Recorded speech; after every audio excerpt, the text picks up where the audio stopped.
संतों की कृपा दृष्टि थी व्यासमान और विराजमान हमारे दूर दूर से आए हुए महापुरुषों,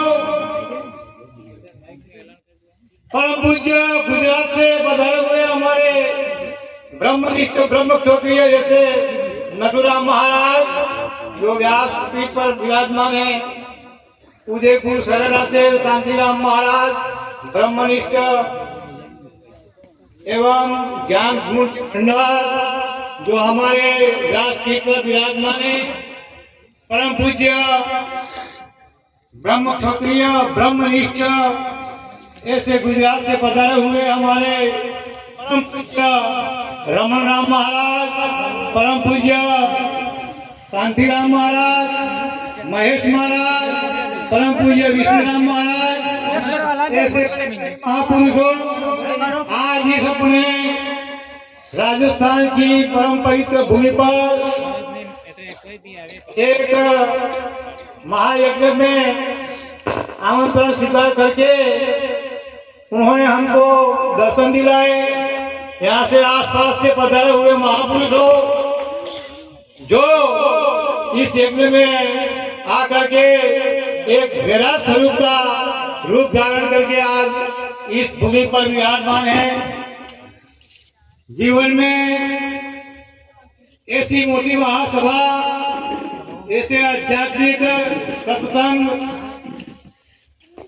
कोई पूर्व की भूमि माता का अपना का कोई ऋण था, तो आज महापुरुषों ने इस भूमि को पावन किया। उनके चरण से ये भूमि भी पावन हो गई।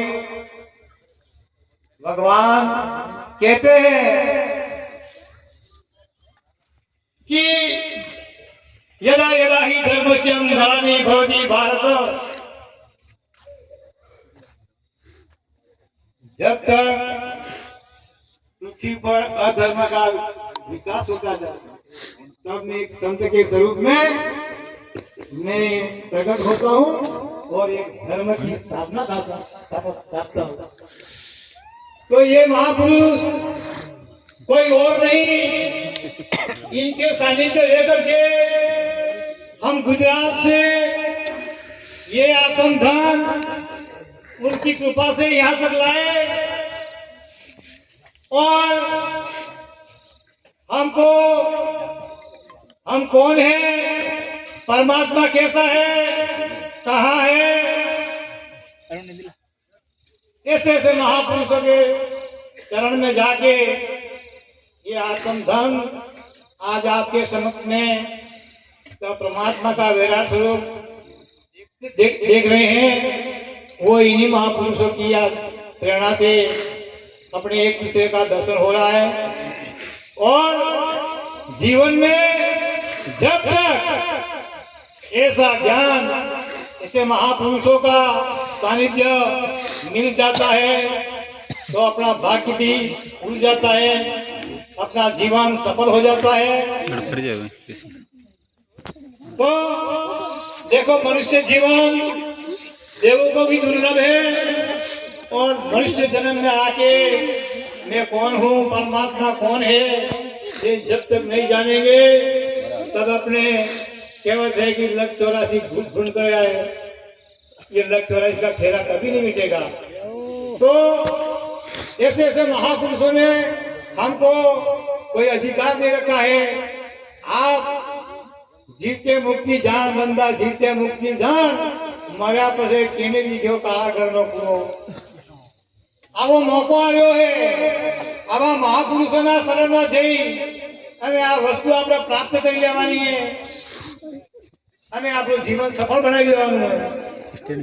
જો આજે અમારા દેવ છતાં વિજયી એવા રામ મહારાજ, મોહનરામ મહારાજ, આના સંતો આ જોને કેટલો ખર્ચો કરી નાખ્યો। एक परमात्मा ना शरण में जवा थकी आटलो यज्ञ करी नाख्यो। आपणे घर में लगन के प्रसंग करवाना छे, आपणे विचार कर तो आवो आयोजन करी अने आवा महापुरुषोना बोलावीने दर्शन कराव्या। ए बदल अमारा मोहनराम महाराज, राम महाराज एमने कोटी कोटी वंदन। એમના ગુરુ મહારાજને કોટી કોટી વંદન. અને એને સંસ્કૃત ભાષામાં બ્રાહ્મણ મહાપુરુષો હતા ને બોલતા ને તે આપણને ખબર નહીં પડતી. એ દોહા ને એ એવું જ્ઞાન કરીએ.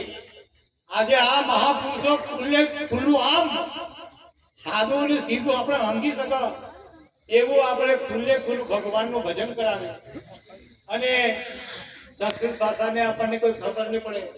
અને આજે આપણે એકબીજાને આ દેશી આજની મજૂર મનતો એવા આપણે એની વાતને સમજી શકો કે અમારા પરમ પૂજ્ય રમણરામ મહારાજે એક સાખી લખી કે સાચું કહું તો ખોટું ન લગાડતા હૈયા હાથમાં મેલીને સાચી વાતની વિચારજો. આ દેહના વેહ મેલીને વિજયીને જાણજો. પાખંડીનો સંગ છોડીને કોઈ બ્રહ્મવેતા સંતોને સેવજો. તન મન ધન આપીને શેષ વધે તેને સેવજો.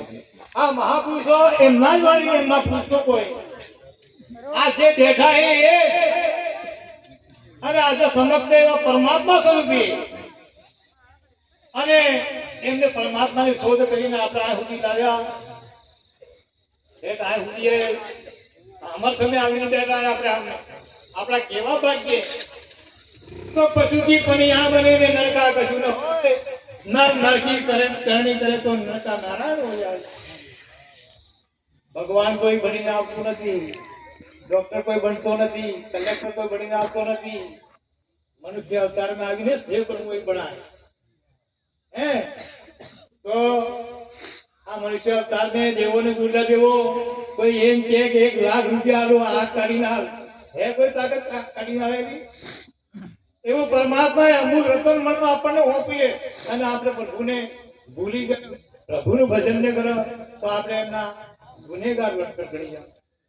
તો મારે વધારે બોલવું નથી કેમ કે ઘણું આપણે સાંભળવાનું હોય.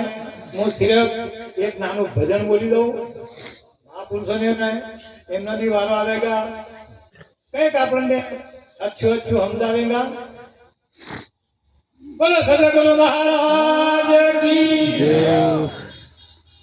એ મને સદગુરુ મારિયા પૂરા રે અગાને ગામરે ગમરા રે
Thank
you.